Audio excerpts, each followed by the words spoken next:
ఏ 3.5 సంవత్సరాలు సహవాసం చేసినటువంటి యోహాను ఎప్పుడైతే ఆ యొక్క ఆత్మలో ఎత్తపడి ఆ యొక్క పరలోకంలో ఆ దర్శనం చూస్తూ ఉన్నాడో తను అంటున్నాడు, నేను ఆయన ముందు చచ్చిన వాని వలె పడిపోతుంది.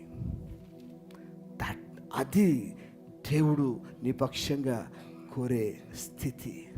నాకు యేసయ్య అనిపించిండు. నేను యేసయ్యతో చాలాసార్లు నేను కాన్వర్సేషన్లో ఉంటుంటే, Jesus Christ spoke to me whole day night.